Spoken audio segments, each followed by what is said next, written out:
indicado pelos mileritas para a volta de Cristo terminou e ele não apareceu. Como já vimos no episódio anterior, muitos tomaram a posição de que o movimento não foi dirigido por Deus. Eles abandonaram sua confiança no milerismo. Outros, por sua vez, desenvolveram interpretações extremistas e espiritualizaram a volta de Jesus. Mas ainda havia outro grupo que conservou a esperança. Este último grupo acreditava que a palavra de Deus não poderia falhar. Uma impressão geral pairava nas suas mentes, a de que o movimento do 7º mês estaria nos planos de Deus e aqueles que se tinham envolvido nesta obra tinham agido de acordo com os planos de Deus. O que aconteceu exatamente em outubro de 1844? Algo estaria errado na interpretação da profecia? Onde estaria o engano? Olá, eu sou o Ruben Fernandes. E eu sou Jefferson Araújo. A nossa jornada de hoje será incrível. Vamos atravessar as nuvens, cruzar o reino dos céus e contemplar a Jesus Cristo para descobrir o que realmente aconteceu em 22 de outubro de 1844. Fique conosco até o final e você entenderá. Chegou a hora de recomeçar nossa viagem pela história do cristianismo e do grande conflito entre o bem e o mal.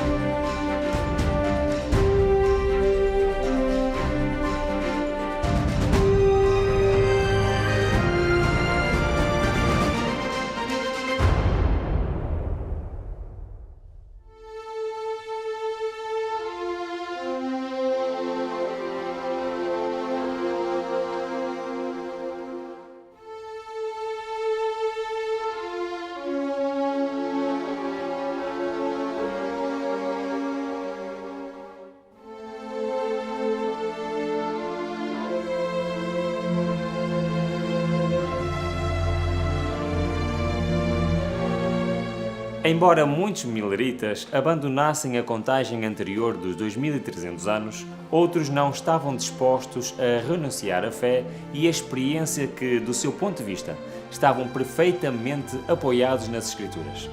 Acreditavam ter efetuado um estudo das profecias perfeitamente sólido, com uma metodologia de interpretação profética bastante consistente.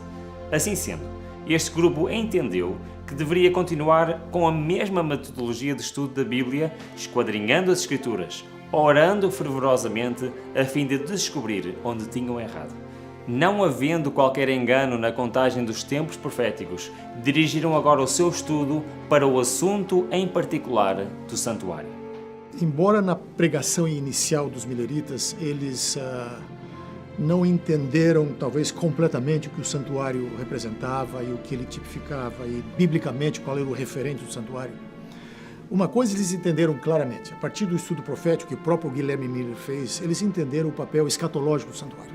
Eles perceberam que a profecia bíblica de Daniel 8,14 estava de certa maneira conectada com o santuário. Embora ele não entendesse o santuário da forma correta do ponto de vista bíblico, mas ele estava correto da perspectiva bíblica de que o santuário é importante escatologicamente, profeticamente. Então eles estavam certos disso e por isso que o santuário então se tornou esse elemento também importante, central na pregação deles, embora eles entendessem que a purificação do santuário seria a própria terra, e isso aí depois foi esclarecido mais tarde. Mas do ponto de vista bíblico agora, eu creio que eles estavam também caminhando na direção correta. Porque quando nós pensamos em santuário, normalmente quando se estuda o santuário em muitos contextos, se pensa em Daniel 8,14, se pensa em Hebreus, em alguma outra passagem aqui isolada, mas o santuário ele está presente na Bíblia toda, do Gênesis ao Apocalipse. O conceito de santuário e também referências específicas ao santuário. O próprio livro de Apocalipse, todo ele está, de certa maneira, organizado literariamente, estruturalmente, apontando para o santuário. Quando você analisa Apocalipse do capítulo 1 até o último capítulo, você vê, então, um movimento do santuário, dos diferentes compartimentos do santuário celestial, culminando naquela passagem chave de Apocalipse 11:19, em que João vê o santuário celestial aberto. Em Daniel 8,14 diz: Até 2.300 tardes e manhãs e o santuário será purificado. É importante lembrar que Miller interpretou o santuário como sendo a terra, e sua purificação como a ação do fogo por ocasião do segundo advento de Cristo. Após o desapontamento, alguns líderes milleritas, porém, expressaram dúvidas quanto à interpretação de Guilherme Miller. Josias Litch chegou a sugerir que, possivelmente, os milleritas estivessem errados quanto ao evento que marcava a conclusão da profecia. De todos os textos bíblicos que falam sobre o santuário, o mais importante é Daniel 8,14. Então este texto é chave, porque está falando que até 2.300 tardes e manhãs e o santuário será purificado. E a pergunta normal é essa: que santuário é esse? Para os pioneiros adventistas, logo ficou muito claro que esse santuário é o santuário celestial, porque eles tinham o cronograma profético. Quando você aplica o elemento de tempo, o elemento profético, e você descobre que essa purificação é o que vai ocorrer no futuro em relação a eles, 1844, então é claro que isso só pode ser um santuário celestial, porque o terrestre não existia mais, né? E em relação a eles, essa purificação era um processo que começou em 1844, e eles explicaram isso muito claramente, e vai se estender até o fechamento da Porta da Graça. Agora, um ponto importante nesta interpretação é responder a pergunta: por que tem que ser o santuário celestial? Por que não pode ser o santuário terrestre? Como muitas denominações ensinam, como alguns eruditos também defendem. Aí nós temos um argumento dentro do próprio livro de Daniel, que é o paralelismo entre Daniel 8 e Daniel 7. Quando nós colocamos Daniel 8 e Daniel 7 lado a lado, nós vemos que há uma correspondência entre os diferentes elementos e períodos proféticos ali entre Daniel 8 e Daniel 7. E quando nós chegamos em Daniel 8,14, o correspondente àquela sessão ali em Daniel 7 é precisamente o juízo no Tribunal Celestial, que é Daniel 7, 9 a 14.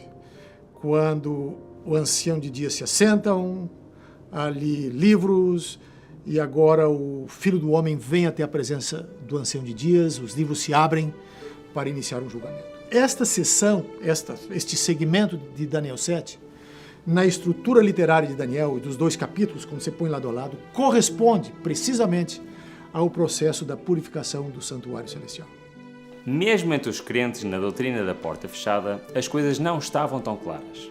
E entre eles havia dois grupos, um que enfatizou o aspecto da vinda espiritual de Cristo, enquanto o outro seguiria um caminho diferente, através de um estudo minucioso sobre o santuário.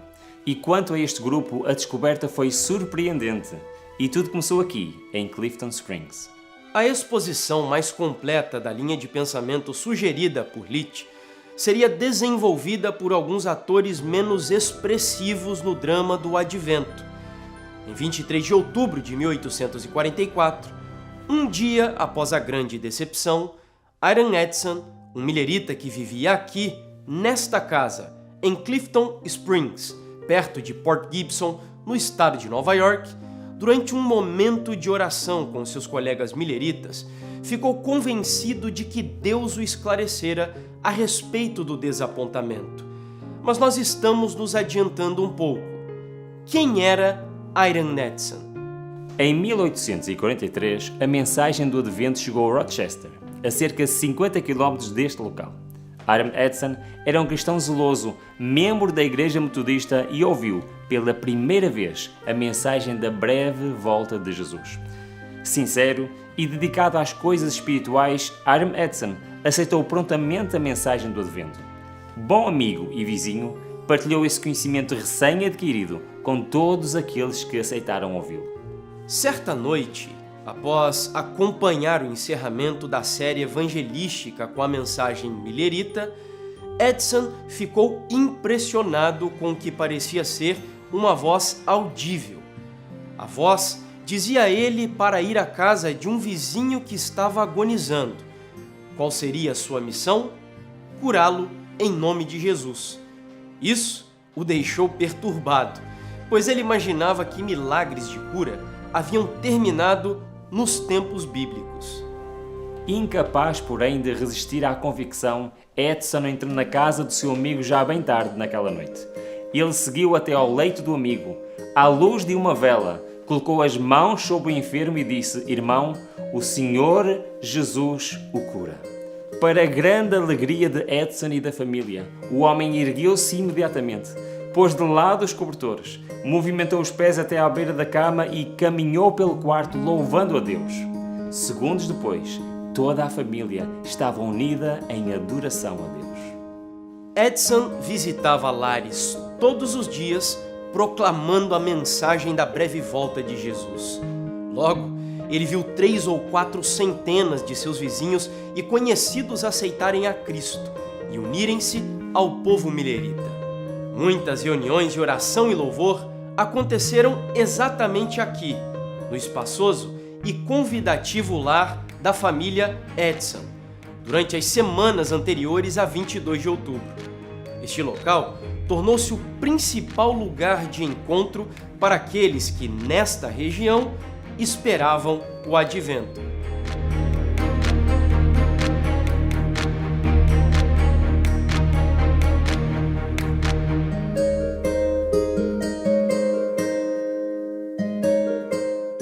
O dia 22 de outubro de 1844 começara claro e limpo aqui em Clifton Springs. Os fiéis que moravam nestas redondezas reuniram-se aqui, no lar de Hiram Edson, para se encontrarem com Jesus que, segundo a sua crença, regressaria neste dia. Desde o nascer do sol, começaram a chegar as carroças, as carruagens cheias de mileritas sinceros, homens, mulheres e crianças ansiosos por testemunhar o retorno de Cristo.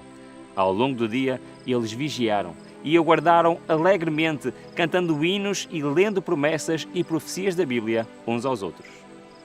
No entanto, ao entardecer, o sol desapareceu por trás das montanhas e as esperanças deles começaram a ruir. Eles aguardaram bravamente até a meia-noite. Ao soarem as 12 badaladas no relógio, a família Edson e seus amigos, tal como os mileritas por toda parte, contaram as batidas com o coração angustiado. Quando nada mais se escutava senão o ritmo costumeiro do tic-tac do relógio, eles caíram em si e notaram que o dia havia passado. O desapontamento era real. A família Edson e todos os amigos que estavam com eles ficaram arrasados. Qual teria sido o erro? Seriam falsas as profecias? Deus não teria dirigido este movimento? Hiram Edson explica-nos o sentimento de grande decepção de todos eles. As nossas maiores esperanças e expectativas foram destruídas. Um espírito de pranto tomou conta de nós como nunca tínhamos experimentado. Nem mesmo a perda de todos os amigos terrestres se podia comparar a este desapontamento. Chorámos compulsivamente até o amanhecer.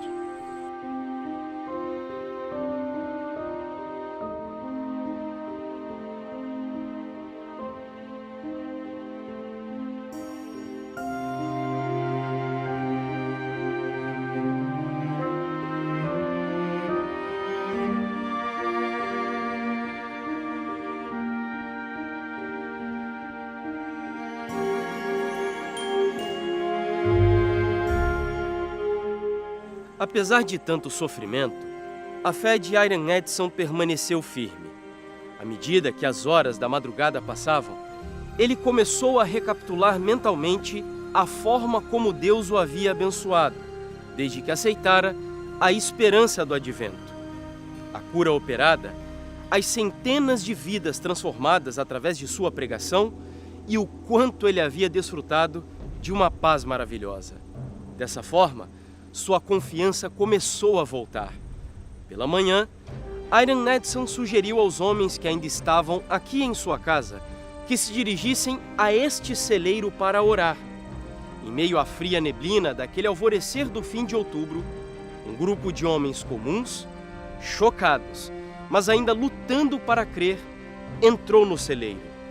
A porta foi fechada e eles se ajoelharam.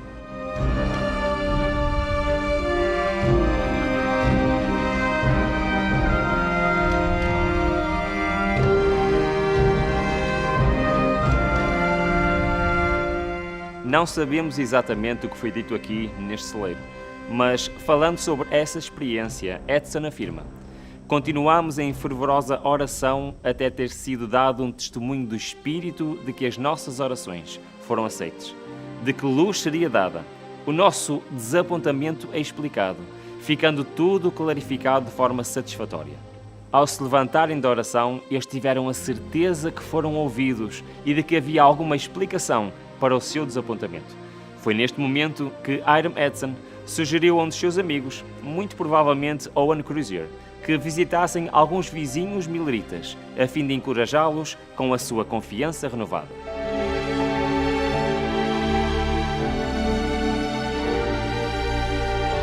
Talvez para ganhar tempo, eles foram por um atalho em meio a este milharal. Enquanto atravessavam, algo impressionante aconteceu. Deixemos que o próprio Edson fale sobre a sua experiência. O céu parecia abrir-se ante meus olhos. Vi clara e distintamente que, em vez de nosso sumo sacerdote haver saído do lugar santíssimo do santuário celestial para vir à terra no 10º dia do 7º mês, ao final dos 2.300 dias, ele, pela primeira vez, entrava nesse dia no 2º compartimento daquele santuário, e que ele tinha um trabalho a realizar no lugar santíssimo, antes de voltar à terra. O que Hiram Edson contemplou era algo até então desconhecido pelos cristãos. Deus mostrou que existe um santuário no céu. Depois da ascensão de Cristo, o nosso Salvador começou a obra como sumo sacerdote, primeiro intercedendo pelos nossos pecados, e a partir de 1844, entrando definitivamente no lugar santíssimo com o objetivo de dar início à expiação final. Esta é a última parte da sua obra solene, purificar o santuário celestial. E este é um tema profundamente importante para nós adventistas, porque isso está conectado também com o grande conflito entre o bem e o mal. Nós poderíamos nos perguntar, e muitas pessoas se perguntam, por que precisa haver um processo de purificação do santuário? Por que precisa haver todo uma passagem de tempo que começou em 1844 e vai se estender ainda por algum tempo? Por que Deus precisa desse período para fazer juízo, para fazer julgamento, para decidir ou descobrir quem vai ser salvo, quem não vai ser salvo? Aí a pergunta que nós temos que fazer é o seguinte: e se Deus fizesse o contrário, como seria?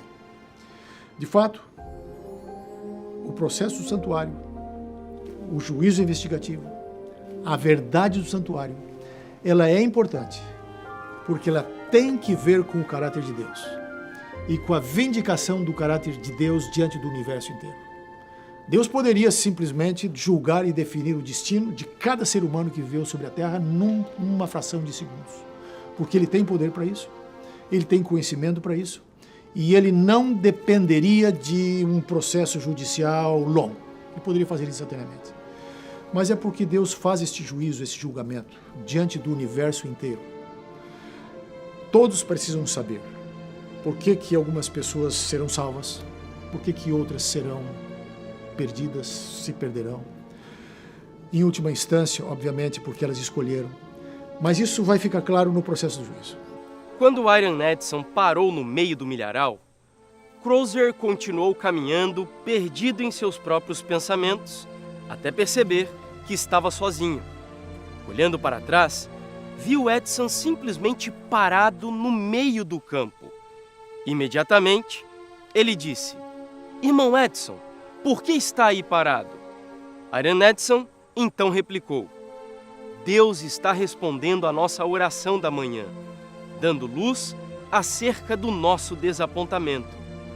Hiram Edson não estava a inventar uma desculpa ou a desvendar algo que não tivesse apoio nas Escrituras. Esta situação faz-nos lembrar de Cleopas e do seu companheiro, caminhando decepcionados para Emaús e à conversa com outro viajante que, posteriormente, entenderam que era o próprio Jesus ressuscitado. No final desta esclarecedora conversa, foram repreendidos por Cristo pelo facto de não crerem em tudo quanto os profetas tinham escrito a respeito do Messias. A mensagem estava revelada nas Escrituras e eles não perceberam. Tanto os discípulos quanto os mileritas passaram por alto ou não compreenderam declarações contidas na Palavra de Deus. A verdade a respeito do ministério de Cristo no Santuário Celestial, que Iron Edson e outros descobriram, estava na Bíblia, mas ninguém tinha encontrado. Pouco tempo depois, enquanto os dois amigos estudavam mais, Edson abriu a Bíblia casualmente em Hebreus capítulos 8 e 9, onde ele achou a confirmação do conceito de que o santuário a ser purificado não era nem a terra nem a igreja, mas, em vez disso, o templo celestial, do qual o terrestre tinha sido apenas um modelo. Durante os meses seguintes, Edson, Crozer e o Dr. Franklin Hahn levaram avante um estudo abrangente do santuário e do sistema sacrificial de Levítico e Hebreus. Eles se convenceram de que ali estava a chave para a compreensão do que havia acontecido em 22 de outubro de 1844. Neste contexto do Santuário Celestial, especialmente passagens importantes no Novo Testamento, eu gostaria de destacar também aquilo que o livro de Hebreus explica sobre o santuário. E o livro de Hebreus foi um livro-chave para os nossos pioneiros também, porque ele deixa muito claro a existência do Santuário Celestial e o ministério de Cristo ali. E eu posso mencionar aqui rapidamente umas 2 ou 3 passagens. Hebreus capítulo 8. Aqui, por exemplo, o apóstolo diz: ora, o essencial das coisas que temos dito é que possuímos tal sumo sacerdote, que se assentou à destra do trono da majestade nos céus, como ministro do santuário e do verdadeiro tabernáculo que o Senhor erigiu, não o homem. Então, aqui o livro de Hebreus deixa muito claro que o tabernáculo celestial é uma realidade e que o Senhor erigiu. Este não é o tabernáculo que Moisés construiu, este é o tabernáculo original, esse é o tabernáculo que serviu de modelo para o tabernáculo terrestre. Uma outra passagem ainda dentro de Hebreus, do livro de Hebreus, está no capítulo 9, versículos 11 e em diante. Aqui deixa muito claro que Cristo, depois do seu sacrifício, da sua morte, da sua ascensão, ele entrou no santuário celestial. Como o sumo sacerdote entrava, os sacerdotes entravam no santuário terrenal. Mas ele não entrou agora com sangue de bodes, de novilhos, de animais. Ele entrou com o seu próprio sangue para fazer expiação por nós. Então, voltando agora ao ponto original, nós temos dezenas, temos pelo menos 40, 50 passagens explícitas somente no Antigo Testamento, que falam do santuário celestial. E no Novo Testamento nós temos livros quase que inteiros que se referem aos santuários e que dependem dessa noção do santuário celestial. Um deles é Hebreus, que eu mencionei antes, e o outro é o livro do Apocalipse. A mensagem do santuário celestial permitiu explicar o desapontamento e providenciou uma estrutura teológica que permitia a este grupo de mileritas avançasse para o futuro com segurança. Cerca de um ano após a experiência aqui no Milharal, as conclusões de Hiram Edson e dos seus companheiros foram divulgadas no Daystar, uma publicação milerita sob o título A Lei de Moisés. Através da Bíblia, propuseram uma explicação lógica e consistente para o que acontecera a 22 de outubro de 1844, identificando perfeitamente qual o santuário que deveria ser purificado. Desta forma, o estudo confirmou a compreensão de Edson aqui no Milharal, a 23 de outubro, no dia seguinte ao grande desapontamento. Assim, pela primeira vez, os conceitos relacionados com o santuário celestial eram agora explicados a grande número de mileritas.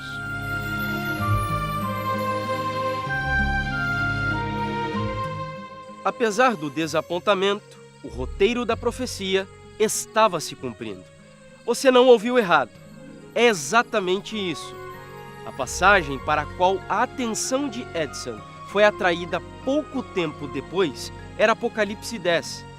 Após as palavras sobre o livro doce na boca, representando a mensagem do advento, e o ventre amargo, simbolizando o desapontamento, o texto termina assim: é necessário que ainda profetizes a respeito de muitos povos, nações, línguas e reis.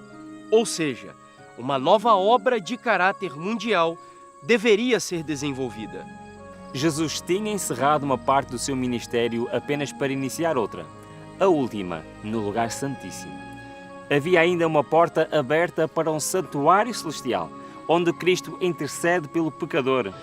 Aqueles que pela fé seguiram o sumo sacerdote, que ficaram conhecidos mais tarde como adventistas, foram levados a ver também a obra final da Igreja.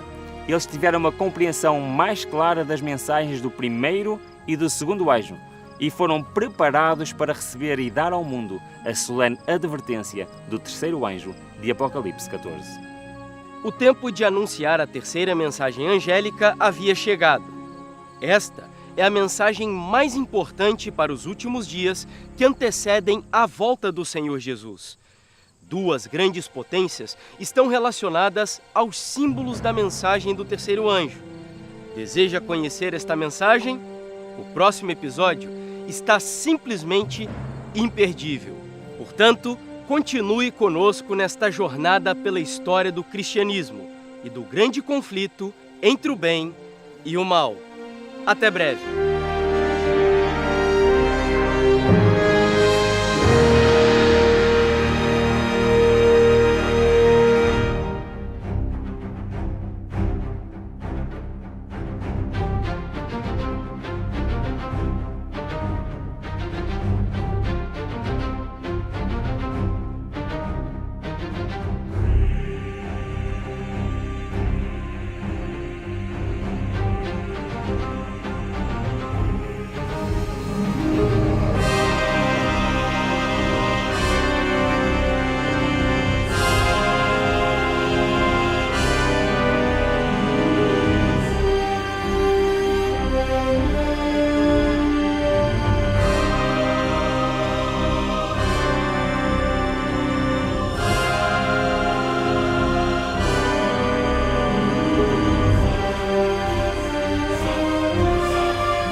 O Grande Conflito Série é uma produção original do Ministério Fé e Evidências em parceria com a TV Novo Tempo de Portugal.